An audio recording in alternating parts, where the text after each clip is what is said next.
There we go. So now it should let you know that it's recording now, which it is. That's good.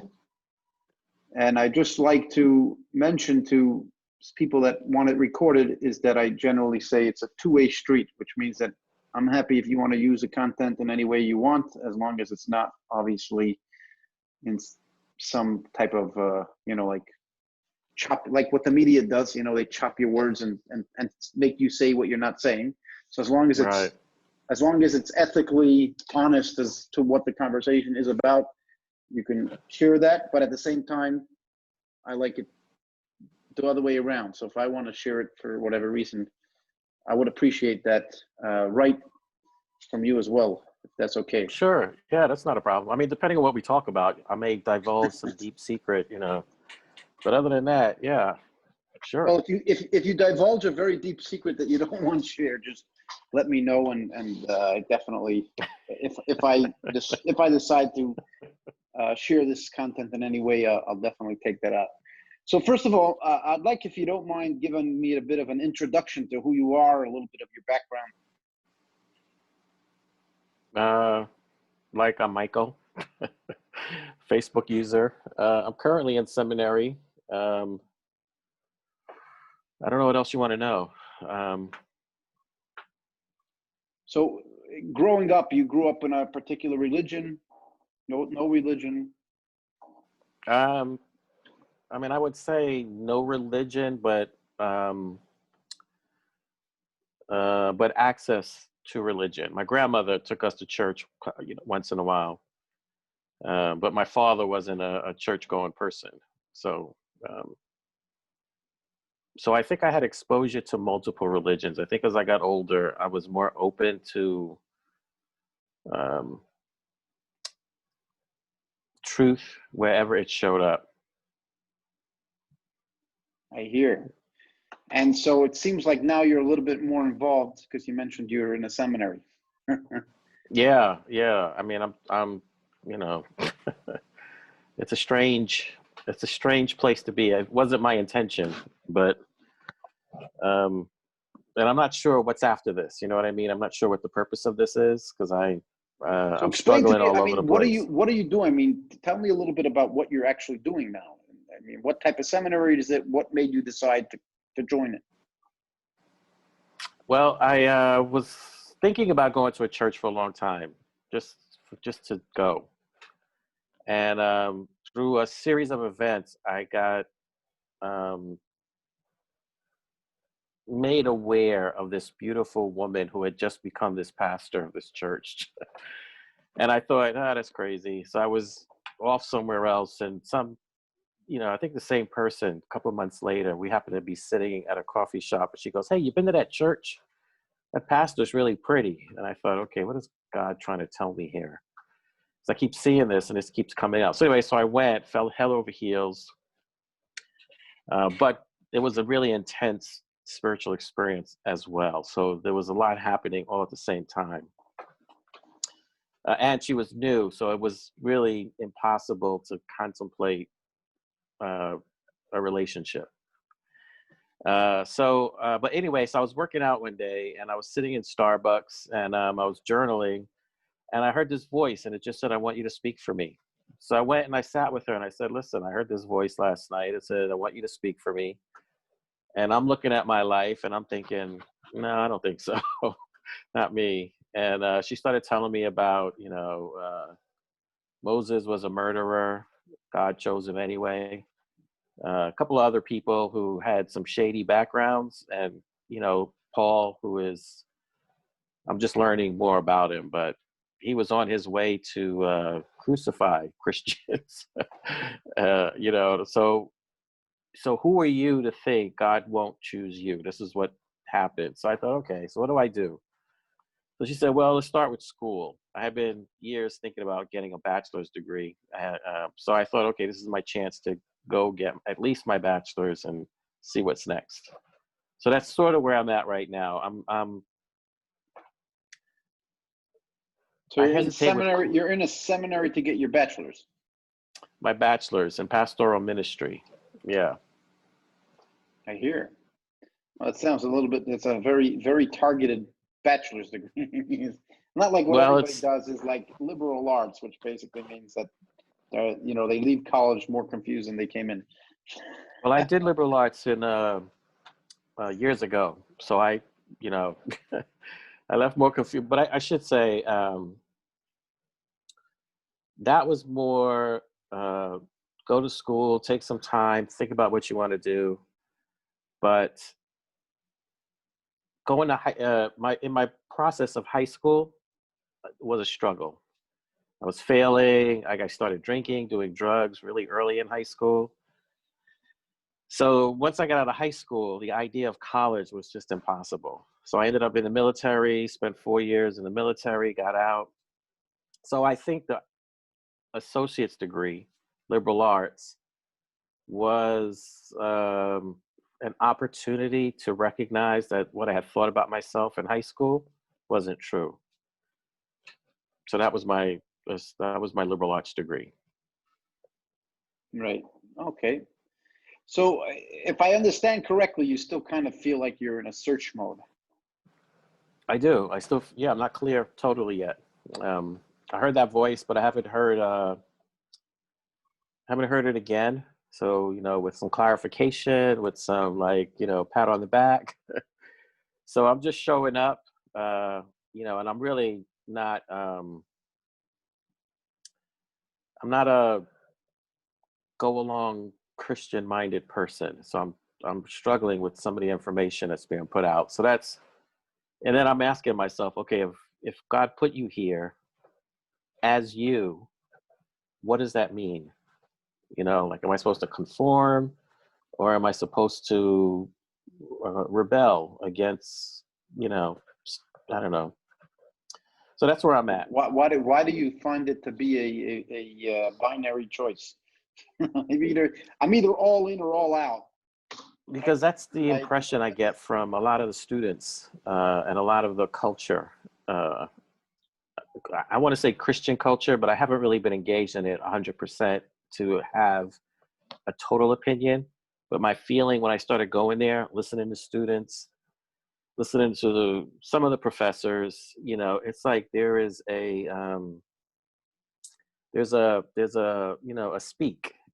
Christian speak. There's like this language that they speak, and they just echo and parrot, and they don't question, and I find it scary. So so I'm sitting there, and a lot of them are younger. So that's what I'm older now, so I've kind of had some so experiences. you find that they're kind of like these robots, and you definitely don't want to be a robot. Don't want to be a robot. Absolutely. Yeah. Yeah. We're supposed to, I mean, I feel like we're supposed to question. We're supposed to, in questioning, I heard someone I don't know who I heard this from. It was a Jewish guy. And he said, doubt is part of faith or something. And it was a very kind of a deep way of looking at doubt, a different way than, oh, something's wrong with me, I'm doubting. It was like, no, you're questioning, you're seeking, you're making this experience personal. And I think that to me is what the relationship with God is all about. Let me ask you a simple question. Do you doubt that we're right now interacting over a Zoom call? That's not a simple question. It's a pretty simple question. I mean, honestly, did you, in I our don't doubt that. conversation, No, we were in a conversation, what, I'm not sure exactly, 5 something minutes, and during that conversation, did it ever pop into your head like, hey, I'm probably just talking to the wall. There's no person on the other end. Did you ever feel no, that it's way? not. No, No. So, not like this. No. right. The reason for that is that it makes sense that we're actually having a conversation. When a person doubts something, there's generally a reason why they doubt it. Now, the question is, why are they doubting it?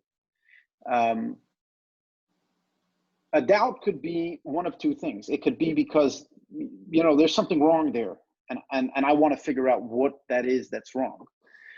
That's usually what a doubt is. A doubt very often is, I'd rather not take something on, because if I actually admit to myself that it's true, then it will require me to do other things. So, for example, a lot of atheists perhaps are motivated to be atheists by the fact that if they're atheists, it means that they don't have to worry about any real judgment or any real accountability to anything other than themselves or anything other than what they want to do, right? So if I want to live life and do whatever the hell I want and feel that, who cares? I could only do that if I don't think that there's a greater plan, if there's a greater mission, there's a greater purpose. The second I want to say there's a greater purpose, that makes me inclined to live by that belief. So again, there's two doubts, and they're very different from each other. But those are the two sources of doubt.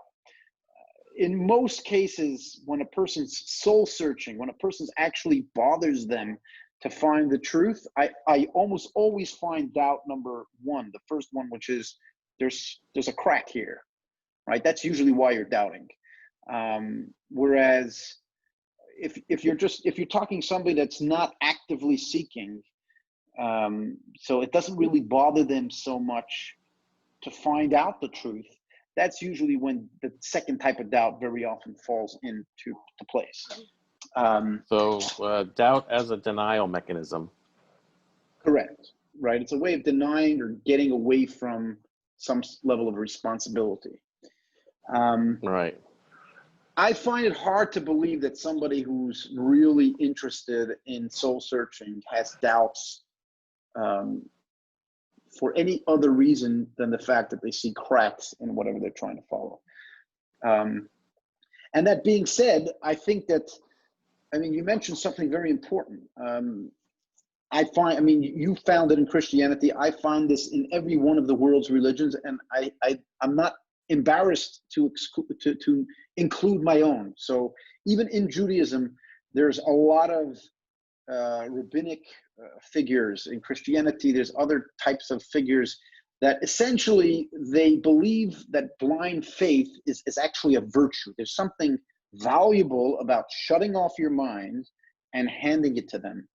And I want to emphasize handing it to them, because it's not handing it to God. Because the second you shut off your mind, you're not shutting off, if God came to you every single day, like you mentioned before, and spoke to you and gave you messages, and then you'd say, you know what, here, this is God, I'm going to shut off my brain, I'm going to follow whatever his directions are blindly. Well, then you're handing your mind into the hands of whatever voice is speaking to you. Now, you may know that's God, you may not know that's God, but that's a separate discussion. But you would be handing your mind to the voice. The second you say, I'm handing my mind, somebody told me that I need to have blind faith in a particular belief, and you say, okay, I'm giving my blind faith, you're not giving it to God, you're giving it to the person who introduced you to that faith, because you're basically saying, I am shutting down my brain for your brain, right? Which means your brain is now going to control my body versus my own brain. And to me, I find that type of blind faith is nothing but evil. And anybody that preaches it, to me, is literally preaching satanic, ideas, right? The idea that hand someone else your brain. My first question is, well, then why did God give me a brain and give me responsibility over my brain if I was just meant to hand it to somebody else? He should have gave it to them. He should have gave my brain to them instead of giving my brain to me. Does that make sense? It makes total sense. It makes total sense. But that's when I said that I don't know where I heard this, but it's each person's responsibility to work out their relationship with God. So, and this is what I feel, abdicating my sense of responsibility, my sense of intimacy, personal relationship with God. When I'm in the school with all these dogmas and beliefs that I don't believe in, and and I'm saying, well, okay, I don't believe this. Can I still be here? Can I still be a spokesperson for God? And I don't believe what these people are saying. So well, that's my struggle. Do you believe that God is what you don't accept, or is it that you don't accept that their message is from God. Well, There's that's a two big separate difference, things. Right. right? That's So two you're saying, separate could I things. represent God when I reject what they're telling me?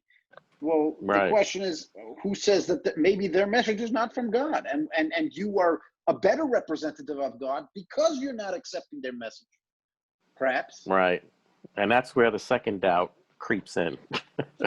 So, and I think that's the battle, right? Between, that's just, to me, it's, I don't feel it's a unique thing. I think it's a daily kind of struggle that we go through, trying to distinguish between what's the actual seeking, the actual following God, and what's, and my doubt, you know, what's the difference? So I do question, am I just trying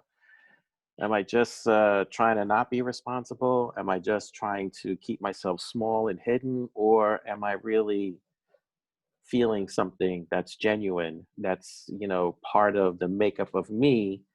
God made a lot of people. He didn't see a me. And so he made a me. And so, that to me is my own personal sort of thing. I hear.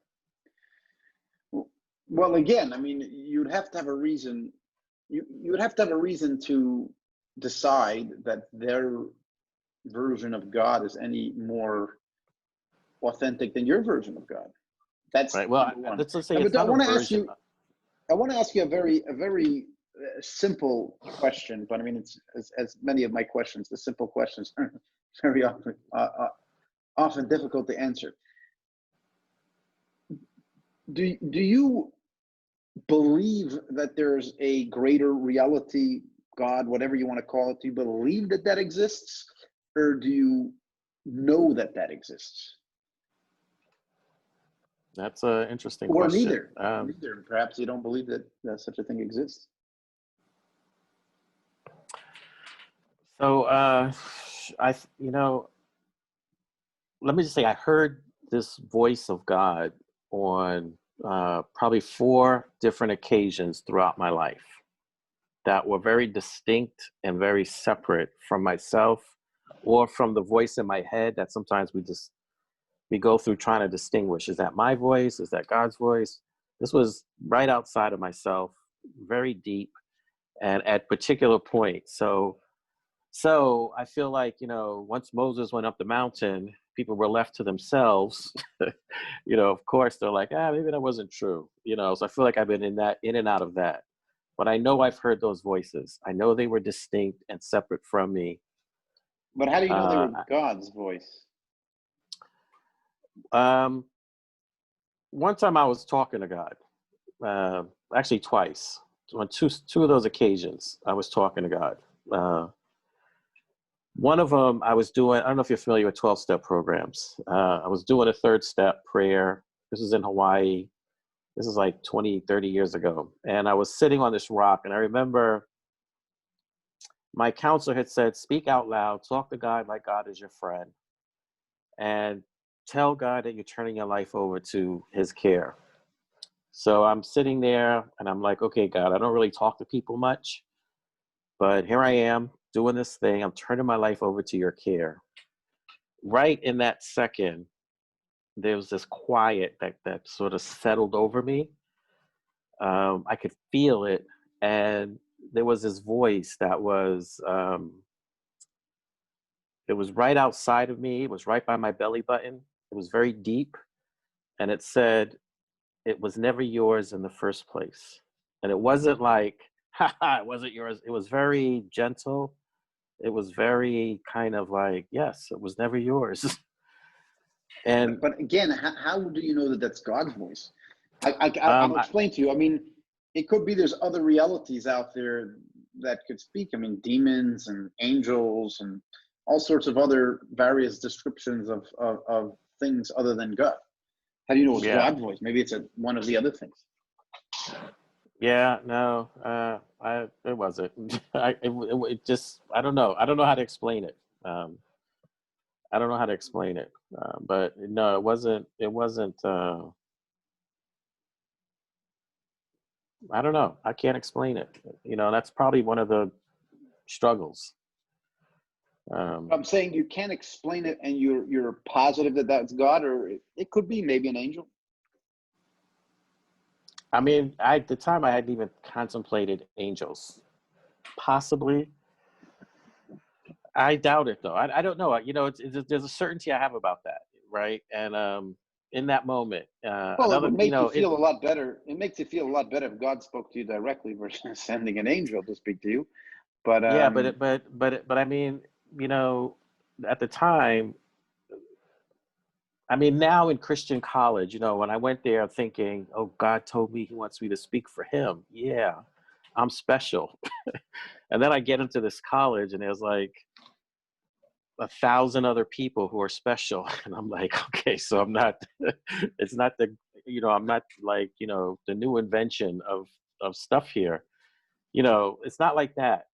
There was no investment in this being God or this not being God. I was just following a process, and this is the thing that happened. And that was just on that one particular instance. It's happened a couple of times after that. And so I don't know what to say about it. I guess, it's just one of those things that it just happened. And I see it doesn't happen to everybody, because when I told this pastor about it, I was surprised at the look on her face. And she was like, it was something that she said. She was like, there are a lot of people who would like to hear that voice. And it surprised me because I had thought it was, at that point, I had thought without thinking that it was just, it happens to everybody, like most people. I didn't think it was just something not common. So that's it. I don't have a definitive answer. right, okay. No, I'm just throwing these ideas out there to kind of put it there. Anyways, the fact is that, I mean, you had an experience, and this experience seems to at least draw you towards a conclusion that there's a mission for you out there, and you're looking to ensure yourself that you're doing the right one and not the wrong one. I think that's the struggle that you're having Yeah, right now. and that I can do it. Yeah, because like you said, when you said anything about doubt, I thought that was an interesting perception, because this, and I don't know much about the story of Jesus, and I'm still struggling with that story, period. However, if it's true that this was a man who did not have any sin, who did not have any mental hangups, didn't have that kind of, I can't talk to Mary because I'm a little creepy around women, so let me bypass her. Like, if he didn't have that kind of stuff, then there was nothing to interfere with that relationship with God. So sometimes I wonder, is my stuff cleared up so that I can be a channel of the divine enough? And so doubt, sometimes I think it may be connected to an unhealing of past stuff, if that's a good word Let me ask to you. I use. mean, where did this stuff come from? Past trauma, past experiences. But who put you in those experiences? I did, most of them. But your life, you just said that the voice told you your life isn't your own. So you didn't put Yeah. yourself in this situation. Well, that's, that's not a common conclusion I have come to. That's an interesting one, because it's an interesting one because, and this is another struggle I'm having, right? Like, if everything is in divine order, whatever that means, then that means everything is in divine order. Everything, even the struggles that I'm seeing played out in our culture today, that I think are gut wrenching. Like, there's nothing happening that's not in some way part of some divine plan. And so, have I been taken care of to this point? Has there been, have my struggles been so great that I've been left dry? No. Every time I've needed, something has showed up. I've been taken care of. So why am I afraid now? Right. Well, I want to just throw this concept out to you. The concept, of free will, as many people, like using the term. And the concept is discussed in a lot of Jewish literature and Kabbalistic literature. What I like pointing out to people is a lot of people don't realize you don't have free will. And anybody that would suggest you have free will is simply insane, right? They just don't understand reality, or they don't understand free will, right? What I mean by that is you can't do whatever you want. You can't freely will something and then let it happen, right? I want to ask you right now, if I tell you jump 10 feet in the air, could you do that? No, you can't do that. You don't have the choice to jump 10 feet in the air, right? Neither do you have the choice. I didn't get to know you too well, but you probably don't have the choice to somehow write $1 billion check either, right? I'm assuming. Maybe I'm wrong. I don't know. Maybe I could write a check, but it wouldn't go right. far. Yeah, it wouldn't go very far. Right? And Right. well, I definitely can't either, right? It's just not. I can't choose to do that. I don't have the right to choose whatever I want. I can't, not the right. I can't. It's right or not right. I can't choose whatever I want. What a person has free choice, and this is the belief in in free choice, is you have a free choice to make it's almost like a multiple choice test, right? You can choose A, B, C, D, or E. All right, did I skip one? A, B, C, D, or E. That's 5. Okay, I give you 5 choices, right? The situation that you're in, and every single aspect of the situation that you're in, you can't choose. You can choose how you interact in that situation, and you may have 2 choices, you may have 3 choices, you may have 4 choices. Somebody gets you angry. What could you do? You could ignore them. You could smack them in the face. You could pull out a gun and shoot them. Right? Those are the extremes. Right? Obviously, there may be a few choices in the middle. So you don't have free choice. You cannot choose your situation. Your situation is given to you divinely, and every single situation that you're in was given to you divinely. You have a multiple choice that was given to you, which means that God gives you a multiple choice. Well, now that you're in this situation, pick A, B, C, D, or E, right? And that's what free choice is, and we believe very strongly free choice is a fundamental in any belief system, especially the Kabbalistic system, especially Judaism, and because if you can't choose, then there's no point of talking to you, right? I love it when some of these preachers or whatever it is, no, everything's predefined, right? But then they'll tell you to choose their religion. Hello? How can I choose your religion if I don't have choice? Right. Right? So that's part of the mental struggle I'm having. Right? If somebody's going to tell me you don't have choice, everything's predestined, and you can't make a decision, well, then don't ever ask me to make a decision, including my decision to believe that or not. Right? Right. The second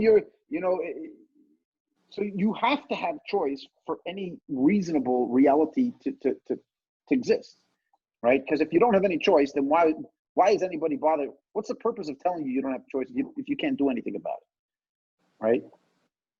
It doesn't make, and why would it bother you? Why would it bother you by knowing you don't have choice if you don't have a choice? That means it would bother you because you have a choice for it to bother you or not. Even the emotional effect is only because you're like, well, do I accept it or don't I accept it? Right? If you accept it, then there's no problem. If you don't accept it, then it might bother you. But if you don't have a choice, then you don't have a choice whether to accept it or not to accept it. Therefore, it can't bother you unless you were meant to be bothered. But then again, we're back to square one.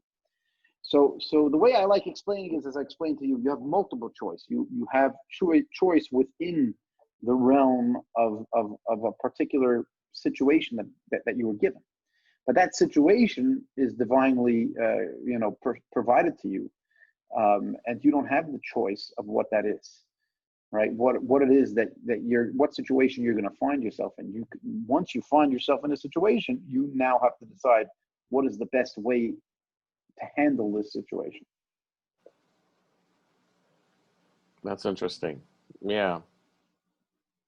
We were just talking about free will in one of my classes, Christian thought. Briefly, we didn't really dig deep into it.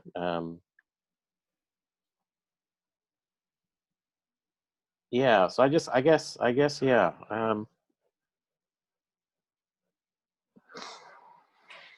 Yeah, okay. Okay. So I got to sit with that. It's a reorienting from, I mean, the words that are coming to my mind are guilt and shame and embarrassment and humiliation. And it's kind of a reorienting to nothing has happened that was not meant to happen in my life. So if God wasn't punishing me, what was going on? And what can I do with what my experiences? I guess that's how can I use them? That's my question. Absolutely. I'll take it a step further. Another big I just revealed to you one major contradiction in many people's theology, but I'm going to mention another one. Right. Many people mention that God is an all-loving God, right? Do you have children? Mm-mm. No, I have children, so I guess I'll speak for that side. Is it possible for a father to inflict pain on a child that hopefully they love? It's totally possible. Absolutely. Why would a father do that? You know, I'm just watching a show called Honor, which is out of Canada, I think, about the Kurds and their belief if a daughter does anything to dishonor the family, she should be killed. So it's about a girl who was killed, 17. Her father tried to get her brother to kill her. You know, and so why would a father do that? I mean, who knows? There's like so many different reasons that don't seem to make sense, but you know, it happens. A mother too, not just the father, mother too. I hear, and unfortunately, this is what happens when people give their brains away to somebody else. Because I don't think that a father especially if they love their child, in their right mind would ever do that. Right. Well, that's what that's why it's such a. That's why. Yeah, the only reason they would do that is because they've completely turned off their God-given and God-created system of morality and humanity that God built into them. Right. And I think I like emphasizing God built it into them is because, and this is why I believe very strongly blind faith is evil, and it's literally the Satan's tools is blind faith. Because what it does is it basically cancels the God-given system, right? The God-given system is that you are responsible for your thoughts, you're responsible for your actions, and you were meant to use those capabilities in the best way possible. The second you hand over your brain to somebody else, that's when you have trouble. That's why there's suicide bombers. That's why there's people that do horrible things in the name of religion, is because it's not that God is the evil one. It's that people are the evil people, and they convince other people to follow them as God. Really, they're not representing God. And it's interesting. You mentioned that you feel that your mission is to speak for God. But one of the things about speaking for God is to tell people that they don't have the right to speak to God. They don't have the right to speak for God, especially when they don't represent God. I think when they represent, well, now, let me ask you this. I believe I speak for God, but when I say I speak for God, that's because I understand. I look at the world, I look at the system of creation. I say, well, this is the way God built things, and so we would assume that this is the way we should be operating. Right. Let me ask you this: given what you just said, and also given what you said about free choice, how do you how do you square that? Like when I look out at the world, I think this is the struggle. How do you put those together? Like we don't have free choice. Where God puts us in situations, and so Well, we need to make the best decision in the situation that we're in. That's our we choice. have right. So That's we what have I'm a saying. choice of a certain.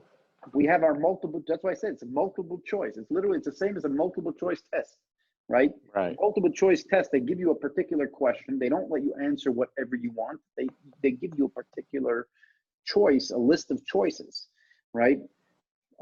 So you have a list of choices. You know, somebody insults you. Well, God says, okay, now you have a choice. You can either ignore them. You can maybe talk back to them. You could hit them. You could kill them. I mean, there's a few choices that you can have. How are you gonna react to this particular thing? And that is our responsibility, and it's our responsibility to develop ourselves. And again, when I say to develop ourselves, the very fact that you have the ability to develop yourself means that that's one of your multiple choices, right? So you can develop yourself to make the best decisions in every situation, right? And to make it based on the way the true creator wants it to be, and not the way somebody claims, right? And again, I'm obviously not Christian, and I'm not necessarily, you know, I don't follow anything in what the Christians would call the New Testament. But I heard, for example, that it does say there. Again, I do speak to many Christians. It says something about, you know, many people will try to speak in my name, right? There are some similar concepts in the Old Testament as well. But the point is that there's a lot of people raising their hands saying, listen to me because I'm telling you what God wants, right? And most of them are either seriously confused or complete liars, that they just, you know, they like the power that comes with. Some people are confused into thinking, they think that they're representing God because they're representing somebody else who claimed to be representing God, who then claimed to be representing somebody else who represents. And sometimes that what would they call that rabbit hole goes so deep, right?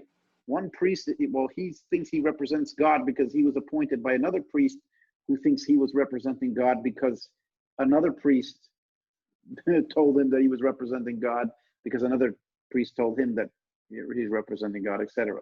So if you get the gist of that, I think what's important, and something that I personally struggle to do a lot, is I don't like teaching, and I don't try to represent anything as God unless I see it clearly. Now that, you know, there are certain things in the, you know, Judaic teachings that it doesn't fit clearly in my mind, and I'm not necessarily going to reject them. I'm not going to say these aren't true, but I generally won't try to teach them, right? Because if I don't see how that connects all the way up to truth and God, then one of two things: either you know, I don't understand it properly, right? Or I don't understand the reality properly. Meaning, either I don't understand the message properly, because if I understood the message, I would see how it goes back to God and truth. Or I don't understand the reality, right? I don't understand the world the way I should, and therefore the message maybe I understand. I don't understand the world, and that's why I think that they contradict with each other. But in either case, there's a problem in my understanding of that. Because there's a problem in my understanding of that, I'm not going to teach that, because that means that I'm only passing on a flawed logic in one way or the other, right? It's only when Right. I see something connects up to God, and it's truth in the world that we see. Very often, I like to see that, you know, patterns of human behavior, patterns of how this you know, how this belief affects people. This is something that I personally I work on a lot, is trying to understand how a person's belief system affects their own day-to-day life. I'll give you a simple example. a lot of secular people, they say, look at religion, so horrible because it caused so many wars and so much murder and death, right? Very common saying. There's only one problem, is that they don't look in their own backyard. Over the last 100 years, secular ideals, secular beliefs, murdered more people than probably all religions combined in history, right? I counted over 200 million people dead in the last 100 years just because of twisted secular ideologies. Whereas for some reason, when there's religion, even though they get bad, and there's been a lot of wars, but because there's a higher reality that no one really feels that they're the top of the food chain. So there's a limit how evil they can get. I'll give you an example. Communism. Communism is an officially secular ideology. The Soviet communists, they believed what Karl Marx said, is that religion was opium of the masses. It was a horrible disease that plagued humanity. So they were officially secular, and they ended up killing. I mean, to date, communism has killed about 140 million people. Right, that's an insane number. That if you look at the Crusades that murdered a lot of people on the way to Jerusalem, in what, a few 100,000 people were killed, right? And even then, there was limits to how evil they can get, because they actually believed that they were representing a loving God. So even though they murdered because they believed wrongly, but they believed that they were murdering in the name of a loving God, but there was a limit to how evil they can get. The communists, that's it. Anybody that didn't like them, that didn't fit into their structure, dead. I hate to say it, in America, there's a big socialist movement. Socialism is physically dangerous to humanity, right? It's a murderous mentality. It's a mentality is that you must listen to me or else I kill you, right? I'll put you in jail. I'll take away your business, etc. And it's also secular. That's why, to give you an example, some religious guy doesn't want to sell a cake to a gay couple, right? Well, we're going to shut down his business. We're going to ruin his life. We're going to make him feel like crap, right? Hold on a second. If you're trying to be nice, right? You're trying to say, well, let's be nice to gay people. That's what they're essentially trying to say, but yet they're destroying somebody's life, right? Whereas a normal person, in my opinion, would say, okay, they don't want to do it. They don't want to do it. I mean, what happens if I have some belief and I want somebody? What happens if somebody walks into my store and says they want me to make them pork chops? Well, I'm Jewish. I don't make pork, right? So what? Now you're going to destroy my business because I don't want to make something that you believe in, that you believe you can have. I don't believe that you can have it. A normal person says, okay, I'll go to a different store. I'll find another place. But the secularism, and I like putting this out there, because today in Western society, there's a big understanding that religion is physically dangerous and secularism is the safe bet, but it's not true. Secularism is the most murderous, horrible, evil way of thinking that's ever existed on this planet. It's murdered, and I said, in 100 years, it's murdered more people than all of the religious wars in history combined, right? If you combine all of the wars, the religious wars that happened, as far as we know, going back the last 2,000-3,000 years, they didn't kill the amount of people that secularism killed in less than 100 years. I don't know why I'm bringing this up, but I don't even know how I got into this, but it's something I'm passionate about. I mean, I'm not right, but I don't. I think what you're speaking to, at least, as I've experienced it in today's culture, this is the struggle between religion and government. Religion in government, keeping them separate. How do we do that? This is the battle that I think we're in right now. I don't see socialism as the devil. I haven't really contemplated, in the ways, down the like you're in the ways that you're thinking about it. I haven't thought about it in that way. I want to make something clear. I'm not saying all social ideas are evil. There's a lot of very good social ideas. What I'm saying is the movement as a whole, which again, the movement of socialism as a whole, and you look at the patterns of how they deal with people and how they, how merciless they are. You don't see the same thing in terrorists. In Afghanistan aren't as viciously, destruction intended as many people in the socialist movement. Now, I'm not saying that all their ideas are wrong. I mean, I believe personally, Right, but I mean, phrasing it, a lot see, of their but I ideas are see, true. right, but I see, I think that there is a,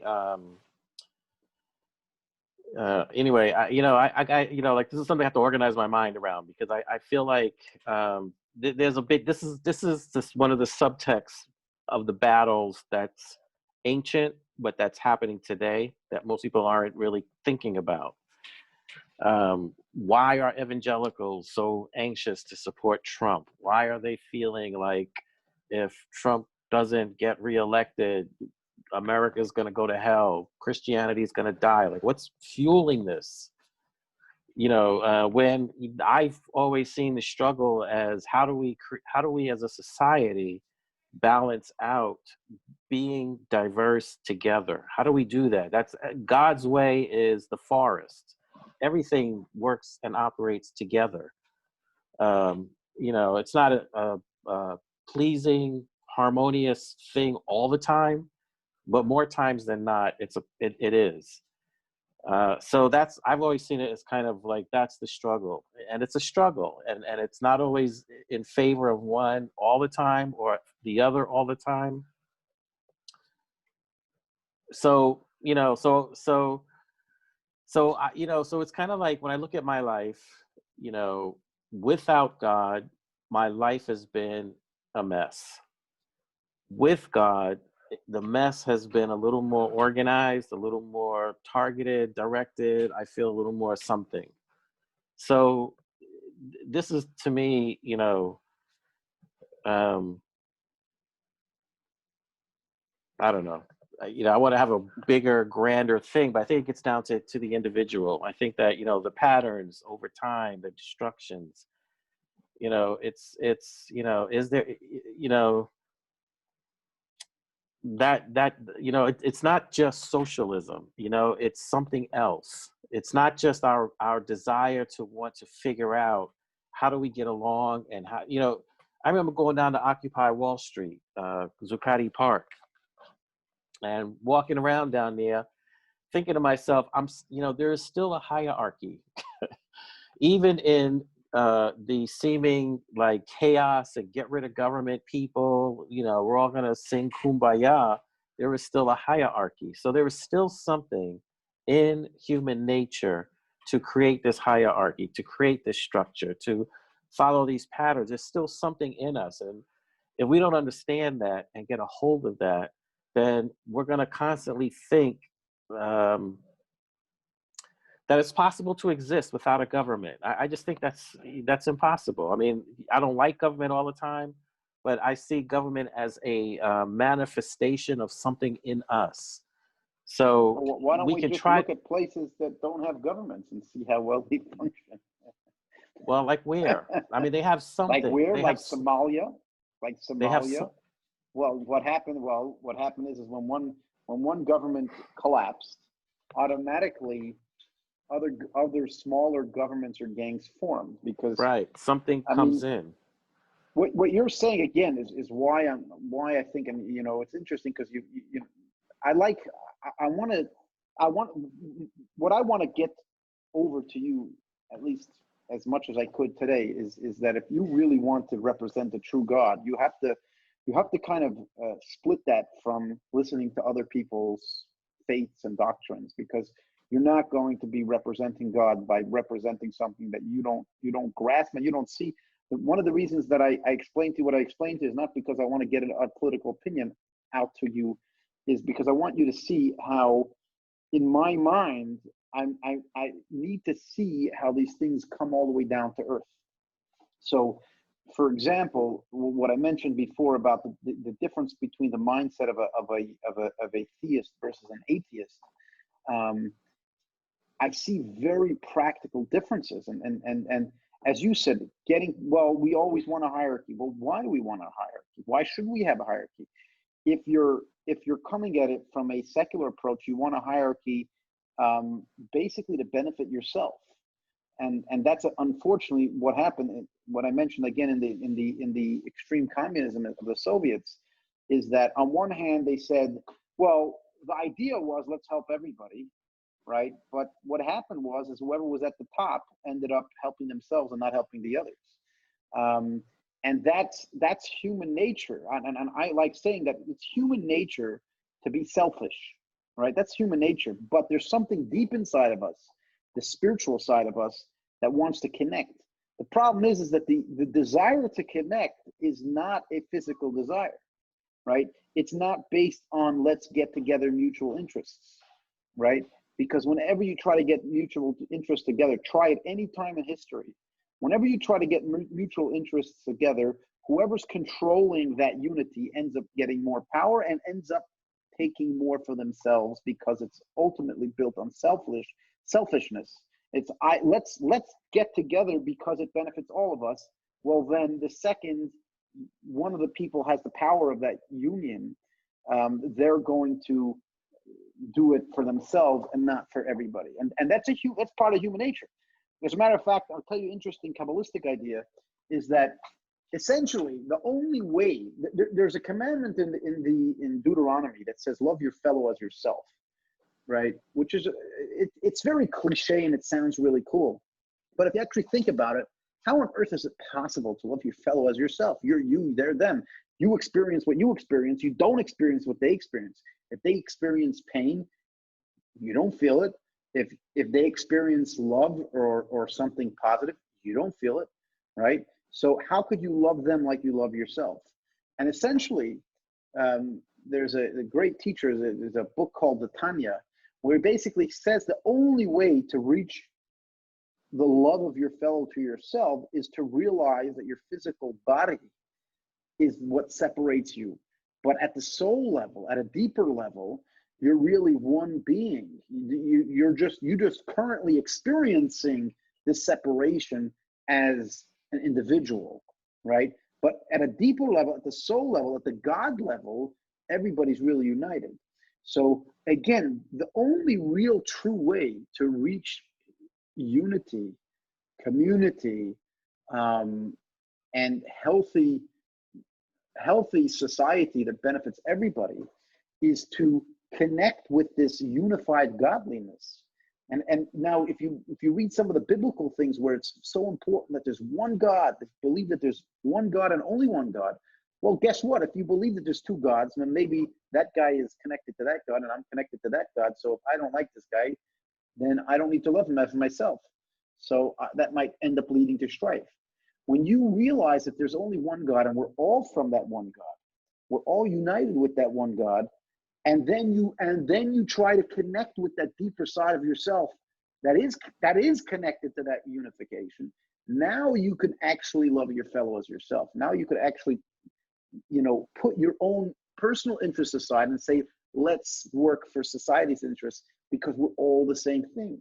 And that's also why when I get to the top of the union, when I'm the president, I am whoever it is, right? I say, I know that I'm at the top and I have a lot of power, but because I'm connected to my deeper side that's connected to everybody else, I want to make sure that they're connected. Because if they're struggling, then really I'm struggling, because at a deeper level we're all one.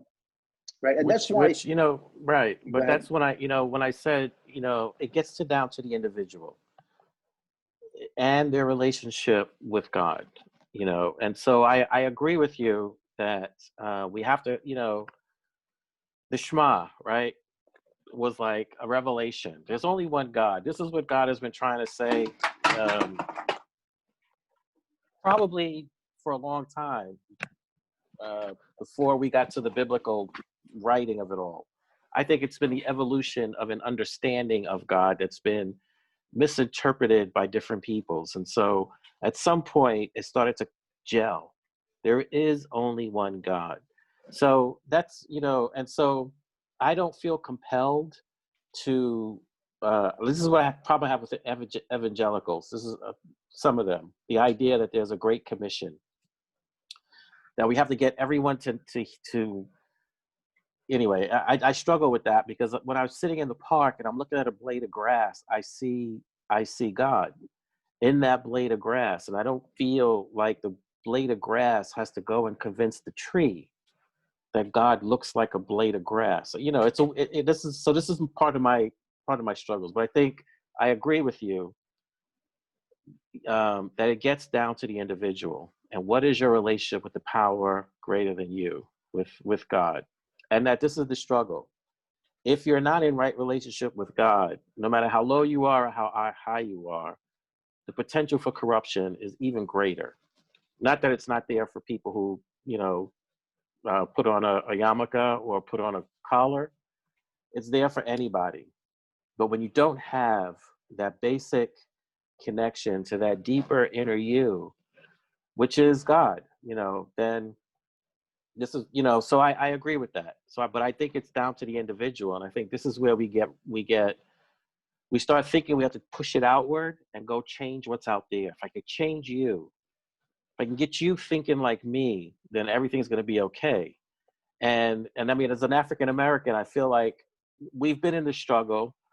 We've had a period where people were thinking like us, and then things changed, and we keep going back to the same thing. And I'm like, well, listen, we're not going to get everybody forever on board thinking like we think. We have to wake up to a greater reality, and then figure out what does this mean to us and who we are, versus trying to get you to change to think like me so I'll be safe. I mean, it's great, and we keep doing that, but the change has to happen within.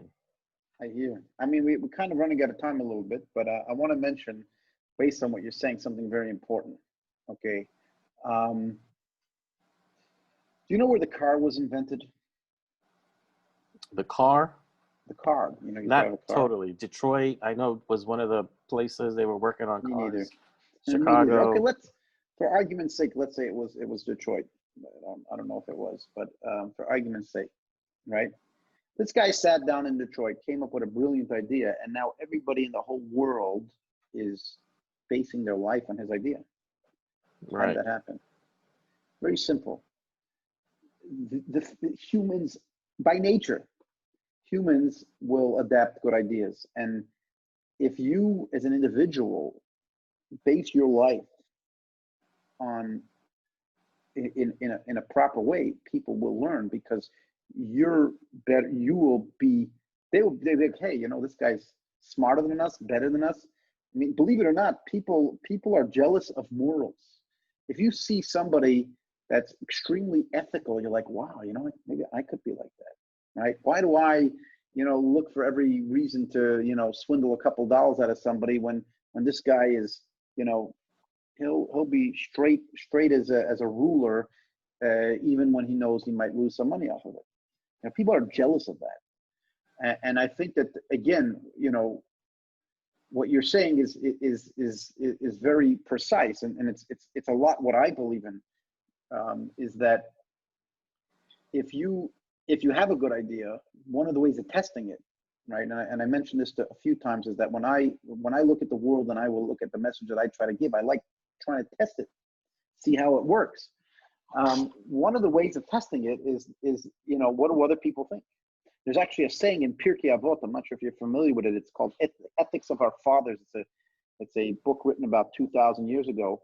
And one of the things it says there is that everything that, things that people appreciate, God appreciates. There's some equivalent of when you present yourself in a certain way, right? Then other people will do the same, right? I know you mentioned that. I don't know why we should even speak about this here, but I mean, you mentioned the conflict between African Americans and racists, right? One of the things that I find the most detrimental to that is this constant battle of trying to make everybody don't even think of thinking about something racist, right? I'll tell you an interesting story that happened to me, and just an interesting one. I want to hear what you think about it. as a teenager, there was one time I worked in a particular company, and it was a bit diverse, and there was a black guy that was sitting next to me, and we were talking, and he mentioned that he was from Harlem, and so I was from Brooklyn, and I knew a little bit about the gangs because I also lived in an area that had a lot of gangs. So I mentioned, like we were talking, some of gangs came up, and I mentioned, oh, you probably know about these things. And he was extremely offended. What do you mean you know about these things? Like you're saying that because I'm black. And I'm like, well, first of all, you said you're from Harlem, and you are black. And if you're black from Harlem, the chances that you don't know about the gangs are very small, right? If you were black and you lived in Mississippi, maybe not. But but if you were black and from Harlem, Right. you know, and this guy went on and he got very angry, and it was very heated. It was a very heated thing, and he was very offended. And so from then on, it was almost like I didn't talk to him about anything that had to do with blacks. I didn't have to talk to other blacks about similar things. I was afraid of getting the same reaction. Meanwhile, I wasn't coming at it. I don't think I was coming at it from a racist perspective. I think it was a very practical perspective. Even if he was a white in Harlem, he probably should have known about the gangs. But the point is that his battling and saying, okay, well, I found some area where this guy might be racist and battle it, instead of, on the contrary, trying to show a level of lack of racism. I think that would have been a lot better. And again, I know this is a little political opinion that I'll share But let me ask you this, how you just expressed how you felt around that person, given their reaction, is how I have felt around Jewish people. I have to tiptoe. I can't, I'm afraid of being labeled anti-Semitic, and it's intense. It's intense, and it's a mechanism that is more profoundly mechanically honed than the people screaming racist. So do you feel the same way in that regard? I was like, I kind of feel the same way. Like, there's a point that we should get to if we can, where we have to be able to speak. I have to be able to say, listen, I don't like what you did. What was that? And not have my questioning or desire for engagement be perceived as anti-Semitic or racist, right? Like how do we get there? Well, again, I think that the battle against racism should be limited to very clear actions, not words, very clear actions. So say, for example, if a black guy walks into a bar and they're like, get out of here because you're black, yeah, I think let's make a big deal about that, right? But I think that when it comes, and as a Jew as well, it also depends on what they're saying. Like, I would find it very, I put it this way, I find it very offensive when people, for example, compare Trump to Hitler, right? I find it extremely offensive, even if, you don't like Trump. But the fact is that when did he ever propose, gathering people and mass murdering them? I've never heard of such a thing. Even kicking him, even if he said, let's get every Mexican and kick them out of the country, that's still not Hitler, right? So I know people, like, very often they want to get the Jew riled up so that, they'll, okay, Trump is like Hitler. And many Jews, unfortunately, I don't know why, but for some reason, a very high percentage of Jews don't like Trump. And I think that a lot of that is why, because they kind of comparing notes. I mean, he is very, how should I say it, authoritative. That I agree. He likes his authority. He doesn't like when people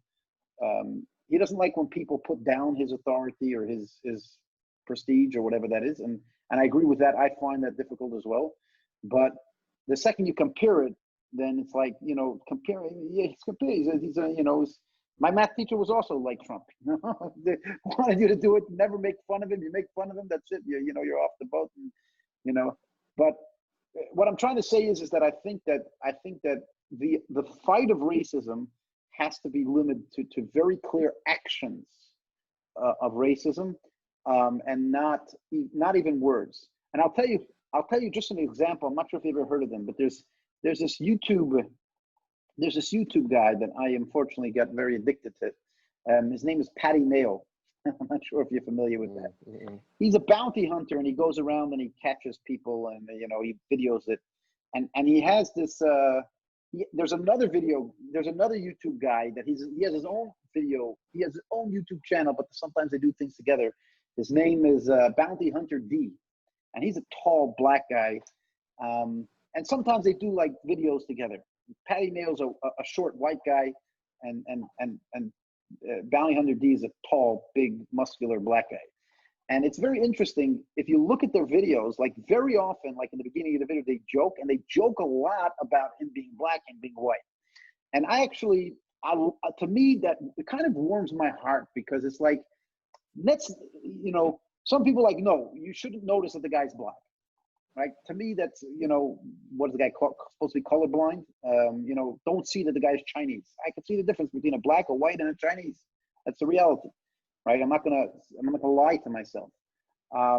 At the same time, there has to be a recognition that there's a way to appreciate it, right? And if you look at it, we're speaking from a God perspective. I look at it from a God's perspective as that God created people different because he didn't want people to be the same. And yes, there's a value in every ethnicity, and people need to respect that value, right? And people, if for example, somebody mentions that an average black community will be better at sport, they shouldn't, oh, that's racist. It's not racist. It's ethnicity. It could be cultural even, because it could be that black communities like sport more. It could be that in their genes, it could be a genetic thing that black people are more sporty. And not, what I'm trying to say is not to ignore certain facts. At the same time, not to say that because you're black, you're good at sports, or because you're black, you're not good at something that very often blacks are not good at, right? So there has to be an openness to the true reality that God created people unique, and God made Jews good at things that other people aren't. And I shouldn't feel that I need to, I was once in a comedy club. Many years ago, as a teenager, I was in a comedy club, and the comedy guy. Well, now I'm thinking back, he was actually a black guy. He was joking around, and somehow I mentioned something, whatever he said something, I said something back, and he started joking at me. I was clearly Jewish. I was wearing my kippah, and he was joking with me. He said, "Yeah, I better not mess with this guy. His father's going to come and buy the building and kick the club out or something." Like. It was obviously very racially or bigoted way of thinking, but in some ways I like that. Like, my friends were really angry. My friends that were with me, they were like, "This guy, what does he think? Every Jew's a millionaire is going to go buy a building and this and that." And to me, it was like, well, there are not every Jew's wealthy. There's definitely a lot of poor Jews, but there's a lot of Jews that are good at business. So why not? Again, it depends how if I would go and apply for a job, and the guy would say, "You know what, I'd rather hire somebody else because this Jew's probably rich," right? That would bother me, right? Or I don't like Jews, Right, Yeah. right. But if the guy is just like kind of joking around, yeah, there are wealthy Jews and there's wealthy everybody. I mean, the fact is, historically, Jews were known for being good at business, and I should be proud of that, not look down at that, even if I'm not one of them, right? But see what you're talking about, right? But what you're talking about is, to me, it's an elevated awareness of the body. I hate this word, but I'm just going to use it. Let's say the body of Christ, right? Like, it's not a single person. It's a totality of everybody in the world is part of this collective body. Everybody has a part to play in it, and not every part is always specific to one group. It flows and it shifts. But when you're able to step out of your own individualistic thinking and look at the world, you can see that God is big. So I think, when you have an awareness, when you have a spiritual connection, you're comfortable and okay with you, it informs how then you're able to joke, because I might say something as a joke, and you can hear it as a joke and know that there's no animosity in me, there's no weird vibration coming from it, and so you can hear it. But when I'm not healed, when my divine relationship is out of whack, then you can sense, not all the time, but you can sense when somebody is coming from a place that is hostile, that's not friendly. So I hear what you're saying, that you know, we can't just fly off the handle at every utterance, because that would be I mean, really, that would just make us crazy. But if you're not settled But I within think it also yourself, doesn't allow, it also is detrimental, because if every time I walk next to a black guy, consciously trying to, I'm consciously trying to watch what I say because I'm afraid of offending him, then what does that actually do? What that means is that I am, you know, my entire conversation with that guy, I'm thinking of him as a black.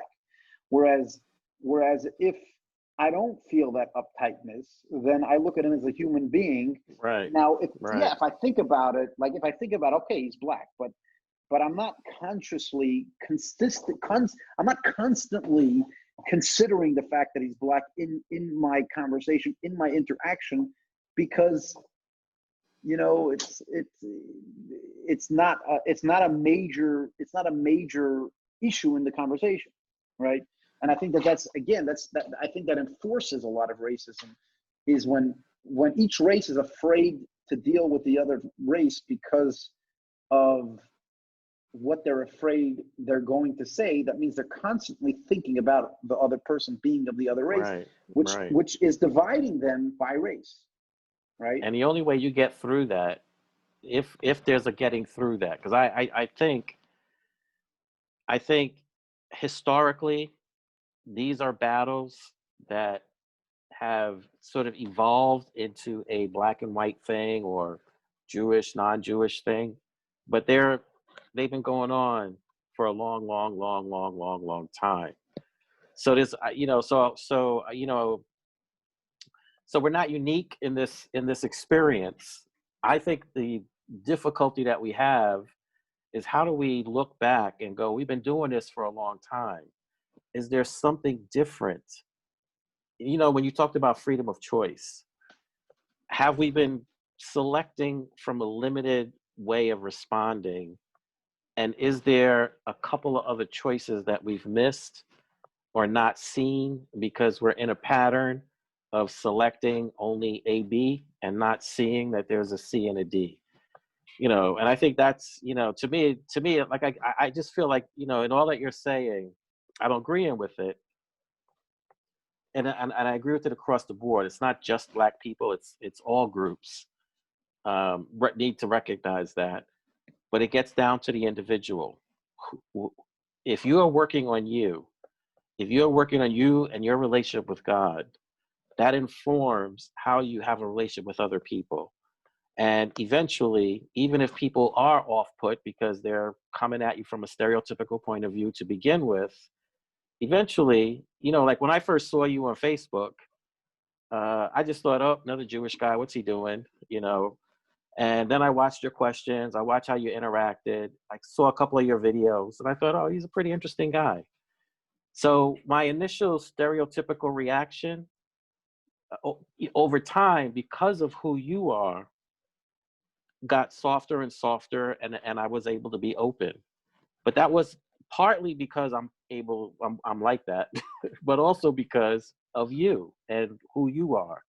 And so I think as individuals, if we can get to that place and recognize that that's where the work starts. I don't see Trump as a person doing that kind of work. That's the problem I have with him. I mean, we've had dictators and crazy people in all over the world, and we've lived through it. So it's not like this is going to be the end of the world. You know, if he gets another term, I just don't see him as a guy doing his spiritual work. And so I see people profiting off his insanity. That's my problem. But beyond that, we've had worse. You know, we've lived through worse. I mean, even as an African American, as frightened as I may feel from time to time, we've really had worse, and we lived through it. Somehow we were brought through. I want to say somehow, through God, somehow carried us through this. So we'll get through this. Well, whatever is coming, we'll get through it. And it's not unique. We're not seeing some anomaly that we've never seen before. If we can't recognize that he's not doing his spiritual work, he's a businessman. The merchant class has been vying for power forever. So we're not seeing anything new. So anyway, I think we're running kind of out of time. I wanted to get to my little 10-minute questions. Let's go to your thing. questions, because we don't. But I just want to say, it's already I over appreciate, time, but I'll give a little more because you're interesting guy. I do. I appreciate all that we've talked about. It gave me some things to think about. But anyway, so this is my class is it's a leading organization. So it's a church. It's about kind of the organizational structure of churches and leading it. The questions are pretty simple. So can you speak to us concerning your call to leadership? So how do you know that you were called to do what you're doing? Why are you doing what you're doing? That's a great question. The basic answer is that the very fact that you exist means you're called to do something, right?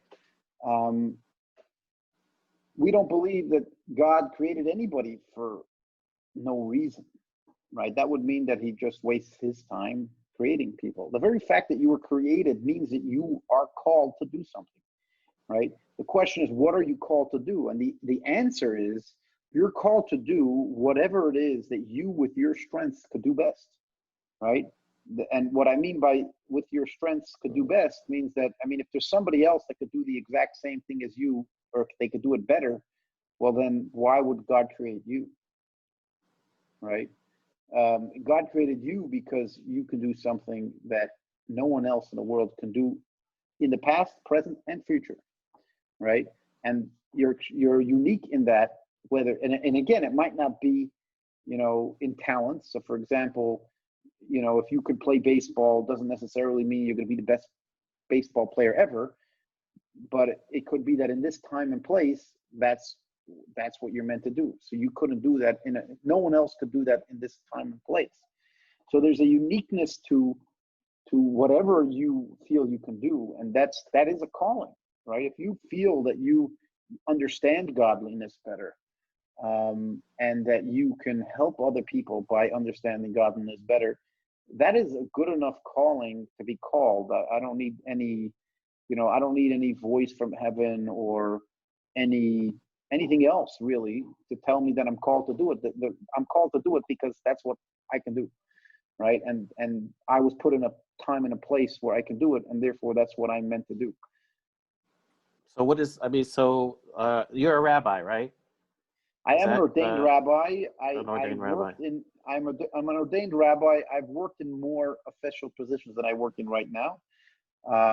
In the past, I did have, I was working once as an adult director of adult education. I actually started a community in New Zealand, and I've done various other official positions.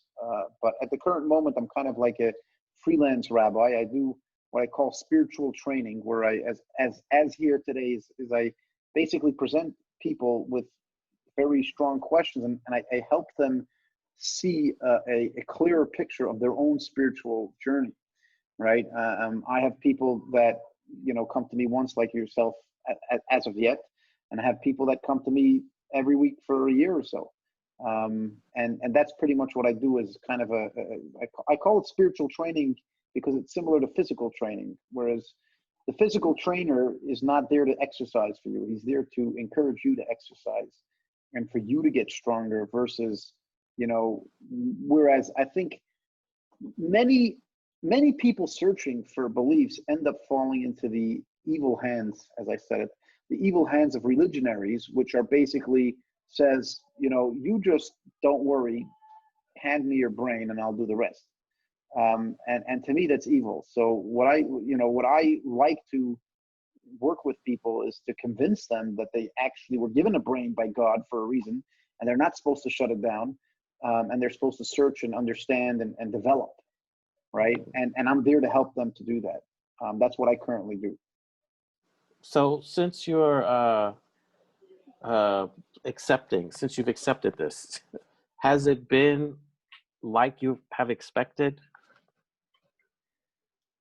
It depends. I mean, part of what I do is, when you're dealing with the real God, you're always going to have things that are unexpected, right? Because if you're dealing with the God that you created, right, then you created him in a way that you wanted to. So therefore, obviously, there can't be anything unexpected because you already decided what he is or isn't, right? When you're really open to an authentic spiritual development, you're always in for surprises, because sometimes, you have an experience, you're like, wow, I never thought I could have experienced that. But you're open enough to allow that in and to have that interaction. Okay, so the next question is kind of about your vision for your church, but I don't think you have a church. Do you have a Well, vision for the work that you're doing? I have a vision to make a non-denominational community on the internet. That's my vision. It's a vision. It's a dream. I have a lot of other things that I have in the way of doing that, but I do want to do that. And again, what I mean by non-denominational is where we focus on praying to a God that isn't defined by religion. We focus on understanding God from a deeper perspective, and not just, throwing our brains into the pool and saying, okay, well, let's just hand our brains to some other person. And that's something that I've been teaching on Facebook with my questions. That's why I do it, is because by asking the questions, I'm getting other people to think. People ask me, why do you put questions and you don't put answers? Is because if I give you answers, I'm telling you what to think, and I don't want to tell you what to think. I want you to think and develop the way that you're meant to develop.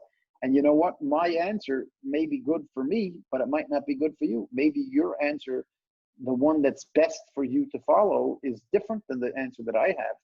And that's why my perspective is always in trying to get the other person to develop versus trying to hand them information, which essentially is asking them to hand me their brains. And obviously, as you can see, I don't think that perspective was a very holy perspective.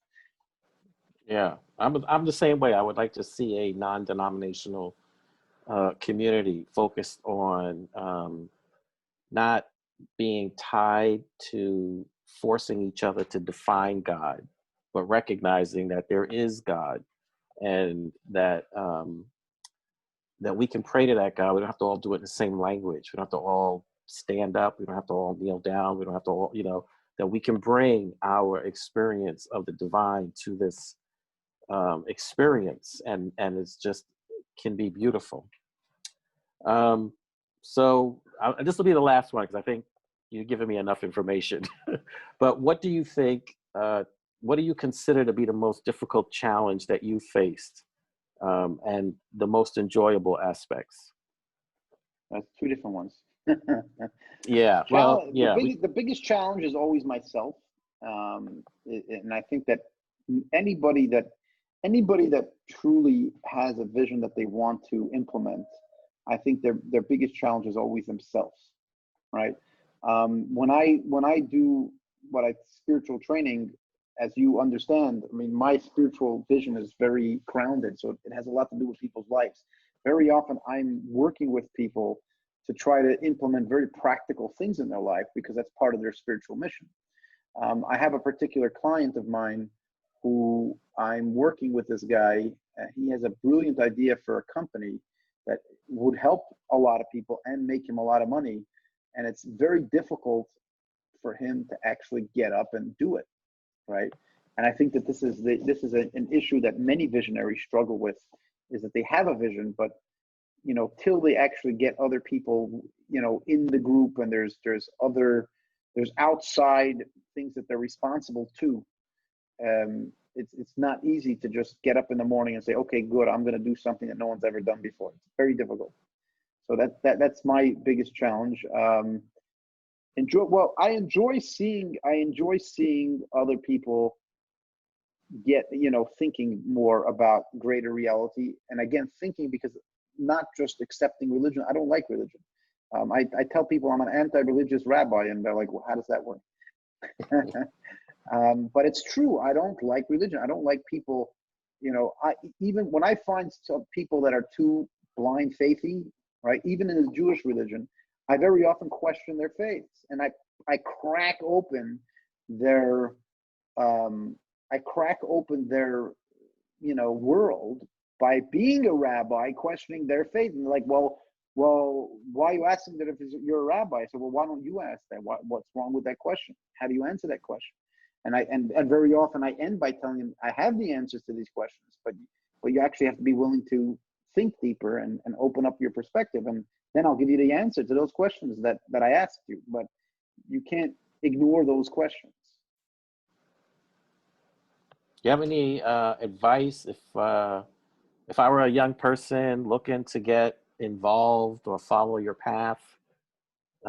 Is there one thing you could tell me that might I could hold on to?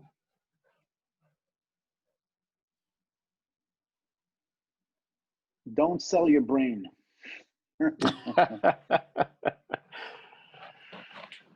Yeah. Okay. All right. That's great. All right. So shoot, man, this was amazing. I actually have a class in like 10 minutes. This was great. This was not what I expected. And it's been helpful also because I've been thinking of doing the same kind of work. And, but like you said, that guy getting up and just getting engaged in doing it. I was like, oh yeah, it sounds like he's talking about me. That's it. Because I feel that's part of my calling is to help people spiritually wake up, get more aligned with who they are spiritually, and as much as I remember I got sober one time and I thought, you know what, I don't like this spiritual path. I don't like this. So I'm just gonna go and succumb to my disease. And I found myself sitting in bars trying to talk to people about God. And so one day I woke up and I thought, this is not where you belong, because this is not what they want to hear in this place. And it was a recognition that, when you're called to do something, you can't get away from it. You can try. You always have that choice to try, but you really can't get away from it. And so this has been helpful. Thank you. My pleasure. So now, as far as the recording goes, I don't see the thing. There's nothing on my screen that says anything. Right. Well, what I'll do is I don't know. I probably won't be able to send you the actual recording because it's going to be a very or a high link file. to it, and I could download it. Yeah. What I'll do is I'll probably upload it to YouTube, and then you can try to download it from YouTube. I'm not sure how you do it. There are ways to download it from YouTube, or you could just use it on YouTube. Okay, I got to cut out. I'm just going to cut to the part I need for my class. The rest Right. I can review and listen to, but I just need the last 10 minutes. That's fine. Okay. All right. Yeah. Awesome. That's great. So thank you so much. My pleasure. Yeah. Nice to meet you, Michael. Same here. Same here. I'm glad we talked. All the best. All right. Have a great day. Bye-bye. See you on Facebook. See you.